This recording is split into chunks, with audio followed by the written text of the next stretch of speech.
If you are a nursing student and you don't know the difference between ileostomy and ileostomy, then keep on watching this video. So ileostomy नाम से ही clear है, ileum word is related to the small intestine, and on the other hand side, ileostomy नाम से ही clear है, colon word is related to the large intestine. So if we are creating the stoma in ileum part, then that's a ileostomy, and if we are creating the stoma in colon part, then that is a ileostomy. We created the stoma in small intestine, so where exactly the nutrients are observing. So actually the stool we are getting from the ileostomy is liquid in nature. So if I'm talking about the large intestine, so आपको पता है कि जितना ज़्यादा intestine का tract नीचे जाएगा, water जो है वो ऑब्जर्व होना शुरू होता है और ये जो स्टूल है वो लिक्विड से सेमी सॉलिड से सॉलिड बनना शुरू हो जाता है.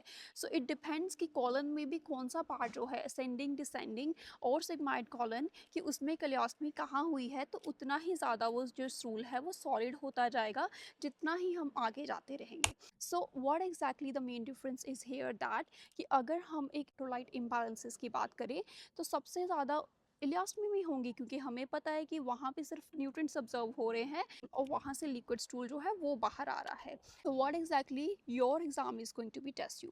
Stomach here is very very important. सबसे पहले जब भी हम एक न्यू पाउच सिस्टम लगाते हैं उससे पहले हम स्टोमा देखते हैं कि ये जो स्टोमा है वो पिंक टू रेड कलर का होना चाहिए, मॉइस्ट होना चाहिए. और थ्रू आउट द डे हम पेशेंट की इंस्पेक्शन स्टोमा की करते हैं. अगर किसी पेशेंट का स्टोमा डार्क कलर का है, डस्की है, ब्लैक है, ब्लू है, so that is the ischemic emergency that needs to be reported immediately. And to maintain the skin integrity, we are using the barrier protection in the hospital care settings just to protect the skin. And we are going to be check the pouch system throughout the shift, because अगर कोई भी leakage होती है और या फिर अगर किसी के पेशेंट का कोई स्किन ब्रेकडाउन होता है तो उससे हमारे पेशेंट्स को कॉम्प्लिकेशंस जो हैं वो अराइज होंगी.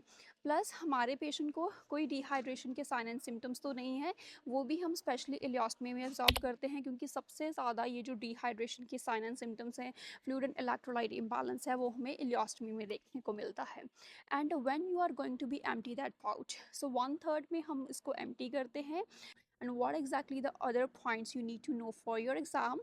For example, when you are just changing the new pouch system, stoma bag को लगाने से पहले हमेशा हम इसको वार्म वाटर के साथ हम क्लीन करते हैं. तो अगर आपका एग्जाम कभी बोलता है कि आप उसको अल्कोहल के साथ क्लीन करो या फिर कुछ हार्श केमिकल यूज़ करो, so that is a wrong statement.